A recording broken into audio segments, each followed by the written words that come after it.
This is where I have my Spaceball display. It's over my lightsabers. It's a little high, but that's okay, because, like, I need to build up anyway. So, sooner or later, all this stuff will be filled in, too. Okay, so here's the start of the Spaceball ring. It's going to be a double layer of this stuff, like that. And then this is a tonfa adapter, MHS tonfa adapter. It'll go on like that, secure with M3 screws, and then shooting from the hip here, because I just got this idea and I'm like super motivated to get it going. Hopefully the wires can come out the sides, and then I'll bolster it with some steel stick while securing these with PC7. And then, I don't know, cutting the ends off. So once this will be on the top, and then it'll be like another length of 1 inch that I can keep in my hand. This seems kind of like abstract, just because like I just got the idea and I was like, I think I can do this kind of thing. Anyway, but so the two will have the soundboard, battery, speaker. Question is how all that's going to play out, and wires, and anyway, so I'm going to build the basic structure here and I'll get back to you. Okay, so this is roughly 1 day worth of work. The ring is 2 layers, 1 inch, 1 1/8 inch, an MHS tonfa adapter. I filed off the threading, and on this particular one, I had already sanded off a lot of the edges. It's secured down by 3mm screws and PC7. This stuff on the outside, this is steel stick. It's mostly conducive, which means that if I wanted to powder coat this, it'll stick. Also, I used silicone wire so that I could withstand the heat. This is running power ground and data down the sides under the steel stick and into the tube. It's also being held on by another 3mm screw that's been... what's the word I'm looking for? Thread lock. It's been thread locked. That junction right there was very unstable, so I just wanted to make sure, my finger's stuck. I wanted to make sure that that junction was as stable as possible. So hopefully this right here is as solid as it would be if it was one solid block of aluminum, which probably isn't. I also wanted a way to get to the guts and stuff, so that's why there's a little door right there. I haven't quite decided how I want to do the sound. This has just enough room for an 18650 and a CFX, not a speaker. So that means I either have to use a smaller battery or a different speaker. That is a future Josh problem. For now, it's nice and solid. With a 7/8 inch blade, I'm able to hold it straight out, and likewise, if I hold it down my crotch, I can get it to stick up a little bit, even though it's a really, really super awkward hand position. But it's all part of the game. So the plan forward is I have an order from TCSS coming, 7/8 inch blade, batteries, other stuff. I forgot what I ordered. Anyway, but the whole point is that like I'm waiting on parts before I can continue any further, so we wait. So this is a Toy Tech Calico M100. Total just coincidental serendipity that I saw this on eBay the day after I started the Spaceball ring. So I got it today. I'm going to turn it into the Spaceball rifle, which it's not a whole lot of external changes and stuff. I want to add a blaster core, and again, I like what I did with the Gordon carbine, like put the laser tag, because it's so fun, and if anything, this actually like screams for that. So yeah, it's an airsoft gun. This was vintage. This was from like the 80s. This was originally set up for HPA, which is external air. Well past its prime, all the hosing and stuff had like broken off and rotted and cracked and stuff, so it is no longer an airsoft gun. It's not as big as I had thought it would have been. Maybe M4 length. It's pretty small. I should be able to fit the blaster core and most of the components, including the laser tag, guts, should be able to fit in the magazine here. There's nothing in here. All of this stuff in here was all just removed because I don't need any of it. So I can put all of that in here. The switching is kind of weird. It's got a 4-position switch. So safe, 1 shot, 3-round burst, and then full auto. I'll probably just put the 1 and the 3 as the semi-auto, and then full auto will be full auto. if I can get it to work. So we'll see how that pans out. The trigger seemed to be easy spot because there's a spot that goes up and down. I should be able to put a switch on that. This is going to get painted. This is going to get painted. There's no grip on it, and then there's no buttstock on it, so I'll have to fabricate something. Fortunately, there are holes in the muzzle, or the flash hider, but I kind of want to put more in there just because, like, if it's going to be flashing red, I want as much light to come out as possible. Same thing with the holes in the handguard. I kind of want red to come out of that. So this scope is actually just a mag light. I think that's hilarious. So I have to fabricate some sort of thing, like a scope mount. Kind of want to use 18650s. I didn't get a whole lot of runtime with a double 14500 pack, and I think I have space for it. So I'll probably put like extra lights in the handguard just for the effect of it, and then everything else will go in here. It's a big cavernous space, but again, you run out of space really, really fast when you start piling all those components on there. That is my preliminary plan. We'll see how much I can actually achieve. Okay, let's see if I can do this one-handed, because I have to keep pressure on the door here so that everything doesn't spring out. That switch is the trigger, that switch is the semi-full, and that switch is the safety, or the main power. When I go to the safe position, listen for the click. There you go, there's a good click. It should be blocked. Okay, and then when you go to semi, you get the click, 3-round burst, get the click, and then full, you should hear another click. There's the click. Disengage the full. So that works. Alright, working. This I had to add a little piece of sinter there so that it can engage that and that at the same time. And then the trigger engages that one up there. So this one is a little trickier than like the M4s just because of the unfamiliarity and having to, like, what can I keep, what do I need to cut out, but I got it. Alright, so here's the progress. I haven't connected, well, I've already connected it and then I've disconnected it so I can explain everything. I colored the hilt, if you want to call it that. There's going to be a door, covers up all of that stuff once everything is in place. This one right here, this is the main power. This will be the activator, this will be the aux. Basically what I did here is I just ran some copper foil tape down on a acrylic disc, glued the switch down, and then just soldered it. The speaker, it's going to basically face in and use this whole thing as a resonator. NeoPixel leads go up to here. The blade is 25 inches. I didn't want it to be too long because then it would be awkward because, again, it's going to be coming out of my crotch. So the 18650 will not fit. So I have an 18500 and an 18350 coming. There is a blade retention screw here. So those screws, I cut out little notches in the blade so that it'll fit around the screws just to maximize the amount of blade depth, which is about 5/8 of an inch. Oh, and the recharge port will be a USB-C on the back side of the CFX. Okay, so one of the things that I tried is Bluetooth. This is a K6 Bluetooth emitter version 1.7. So the short version is that this is a Bluetooth transmitter, and in lieu of actually using a speaker, I was going to put this in there and then have it hooked up to a Bluetooth speaker. And again, I got it to work. It's just that there's so much background noise on it. I went through like all the different forums and the user's manuals and stuff, and they all have a little slightly different wiring philosophy, and I tried all of them, and I couldn't get the actual sounds, like the wave files, to play cleanly. And while this was nice and small and it would have been able to fit, by the way, if I had used this, it would have had the CFX, the USB-C, the Bluetooth transmitter, and the 5-volt up converter. So there would have been 4 PCBs just smashed together inside this thing.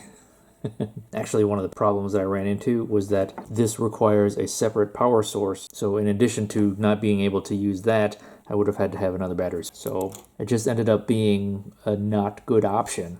So finally I just settled on the old standby of the 4 ohm 3 watt. If I use this whole thing as a resonator, cap off the end to kill the high end, it actually sounds pretty good. So that's my way forward. I'll hook all this up when I get my battery, and hopefully that'll be it.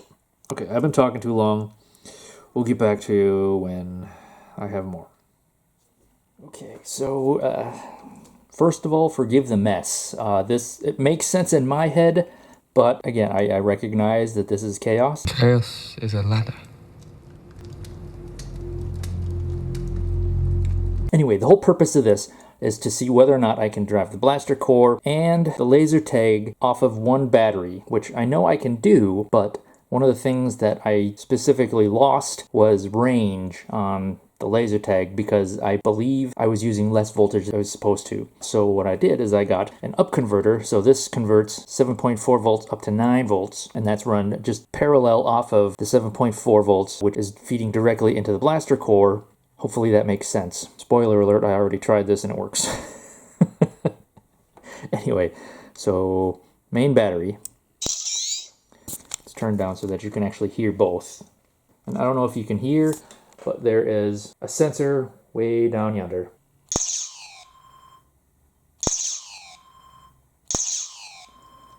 So I don't know if you can hear that it's coming off of both the blaster core speaker and the laser tag speaker. We'll make the blaster core speaker a little louder.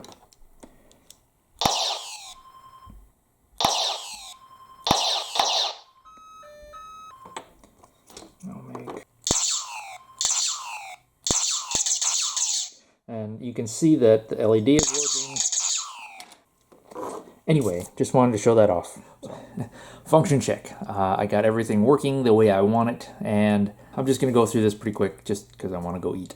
So again, everything is run off of one 7.4 volt double 18650 lithium ion pack. It's feeding 7.4 volts to the blaster core, and then it's offshot to the up converter, which is feeding 9 volts to the laser tag PCB. Parallel to that, we have the laser, we have the light, and we have a voltage meter. And those are on a rotary binary switch on the back. Okay, so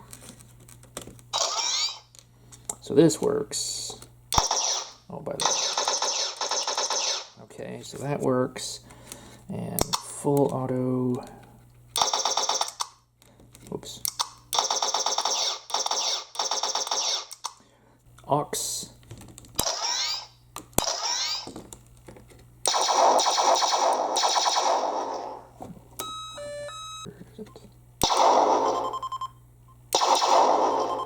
Okay, so that's working.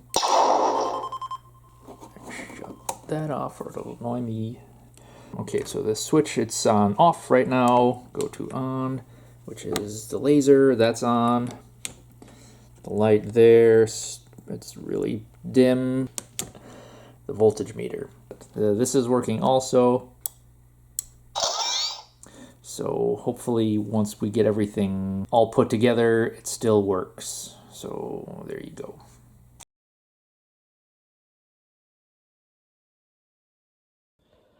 Okay, so it's being a little stubborn here. I don't know if it's the CFX but I don't know what's causing it.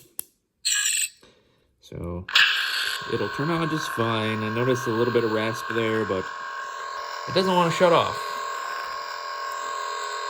Or rather, it does, but it doesn't want to shut off.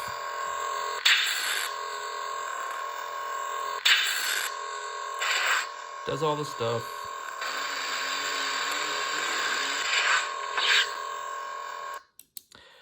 So I'm gonna have to play with this. I've been procrastinating this. That's why it's been taking so long to get the actual talkie video out. So it's gonna be a little longer.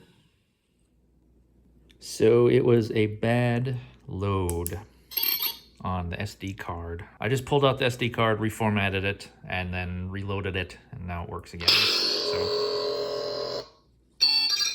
Oops. Hit the wrong button.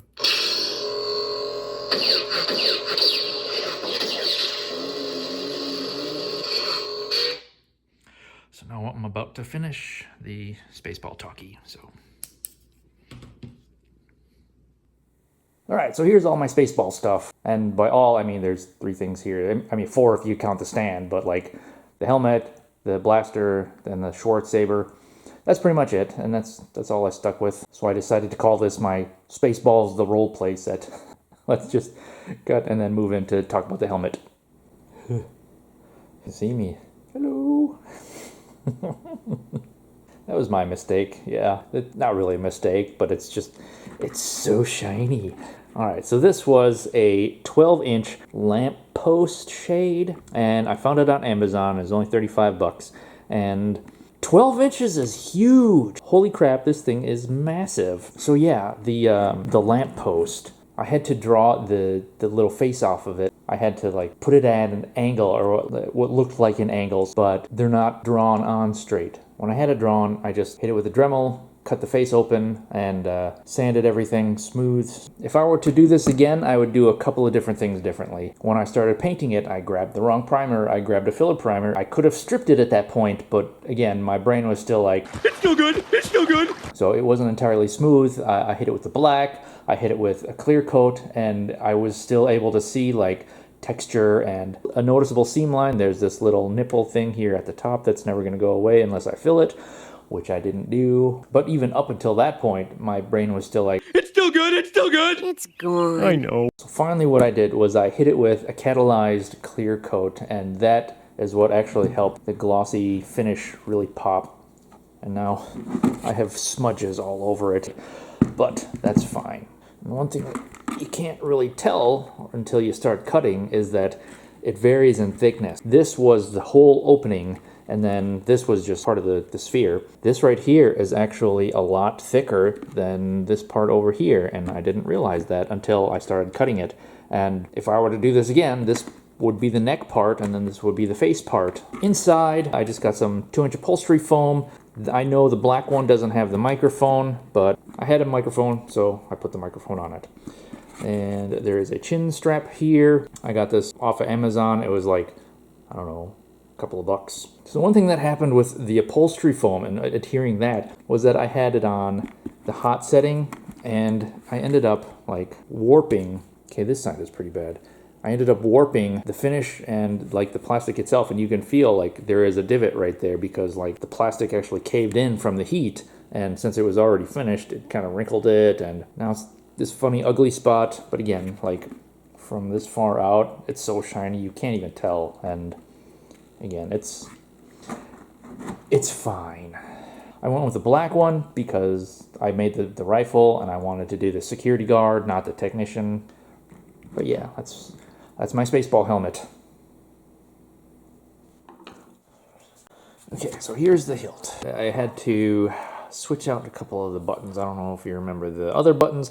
There were those little tiny surface mount, and I had a hard time actually activating them just because they were so small. So I put on these standard tactile push buttons and stuff, and it works a lot better. If I were to do this again, and by that I mean I should have done this in the first place, was to put it on the index finger like they do in the movie, but for some reason, I don't know why I did that. It's just... Anyway, so... Okay, so... This is so awkward. Alright, so the guts aren't the cleanest, and this is basically a chassis, so it's understandable that it's going to be all messy and stuff like that. So I went with an 18350. This is a Keep Power 18350. If I had gone with an 18500, it would have gone out to about there, and I wouldn't have been able to smash the wires down. And this is turned down a little bit, but it's still very, very loud. I think this is at maybe half volume.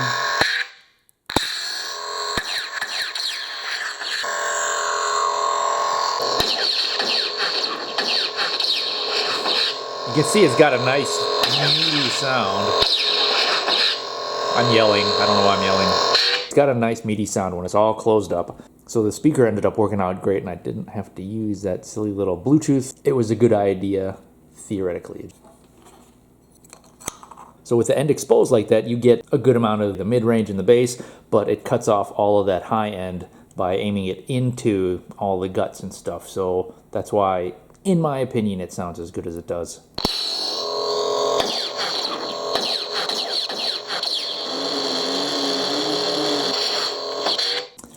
All right, so the sound font is sounds that I just pulled directly from the movie. Fortunately, there's no music playing during the beginning of the fight scene.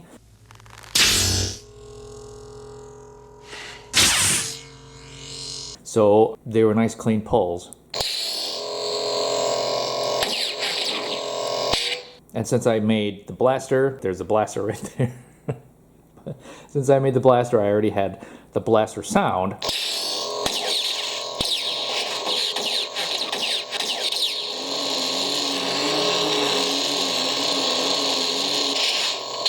I don't know if you could see, it's mute.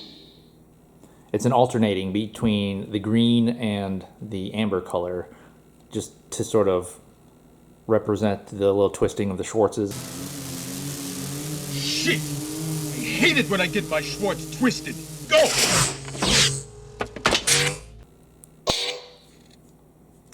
Otherwise, the rest of the sound font was pretty easy to work up. There's not too much to it, but that's all the sound font that's on here. It's just one font and then a bunch of AC/DC tracks. So not much to it, but again, it's just for the joke of turning on a lightsaber that seems to come from your crotch, so, and get stuck on your finger.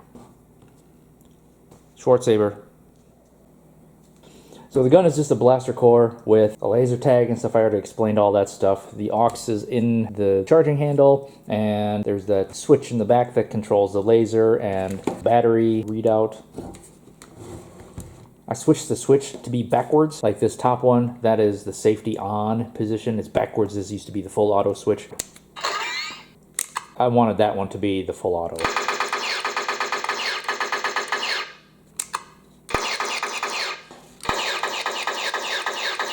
So this whole thing right here, that's all 5-volt cob. Even the one in the muzzle, I just have it folded over. There's cuts on the side so that you can actually see the light to come out of it. Just because I thought, like, it needed more holes. That's it. Like, the SD card is right in there. Right there. So this thing didn't actually come with a grip. I had to get this separately. And fortunately, there was actually somebody online selling a Calico M100 grip. What are the chances, eh? Bob's your uncle. So I just carved this out so that it could accommodate the little nub that was left here. And I was going to put the blaster core in there, but then it just made more sense to put it in the actual magazine instead of in the grip. So this right here is, it's mostly hollow. Put candy in it or something like that in case you want some candy later.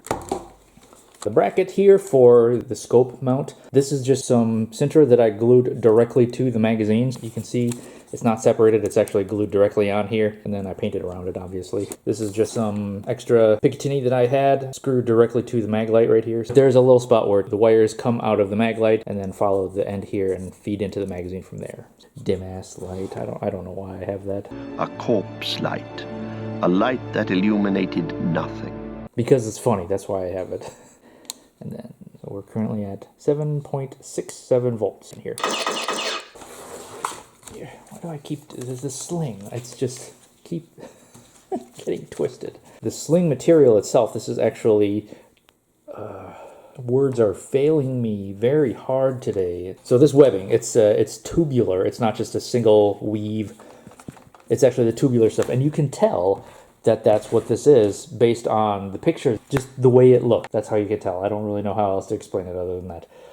I put it on a quick disconnect so that I could actually take it off, which I probably should have done to begin with, because I've proven that I can't control this when it's on the gun. Anyway, so you can take it off, and there's enough of it so that it hangs down to my hip, because that's the way it was in the movie. The handguard ended up being acceptable. I didn't have any like silver spray paint left, and I didn't really want to go get any. But I did have silver heavy body acrylic, so I had just put on like 2 or 3 layers, but because of that, there was brush strokes in it. It literally looked like 3D print lines on here. So I basically just stripped all that off, went out to the hardware store and bought some silver spray paint. Looks a hell of a lot better that way. Okay, so all the components, as I already stated, there is the laser, there is the flashlight, and then the IR emitter is this thing right here on the side there. So, like, that is in kind of a weird spot. Again, if I were to do this again, that right there, the reason why that doesn't work is because when I'm holding it like this, my hand blocks it. So, again, I should have put it up here or even on the other side, somewhere other than here. So for some reason I put it in the exact wrong place. Like there actually is a wrong place to put this, and that's where I put it. So also in the short, I made the claim that this actually goes further than the actual Starlight,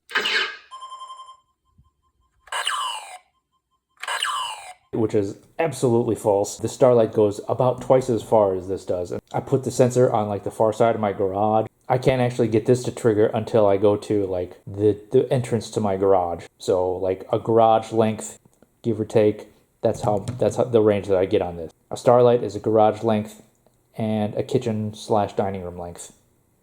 So there you go. There's your definitive proof.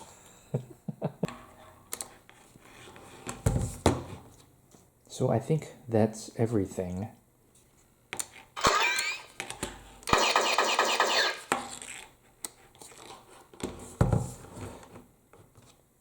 Spaceball blaster.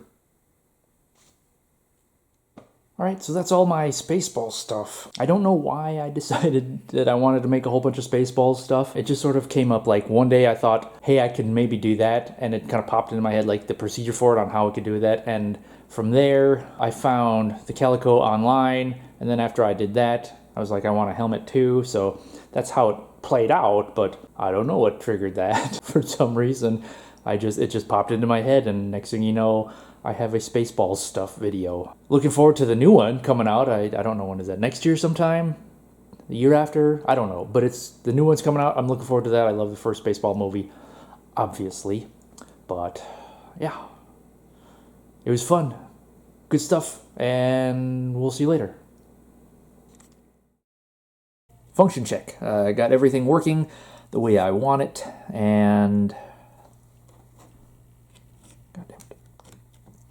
my fingers are actually fatter than they were a couple of months ago, which is a little embarrassing. It's just a blaster cord built. Blaster cord. What did I do here? Come on now. Get a hold of your life, man. That's not interesting at all. I don't know why I said that. Anyway, moving on.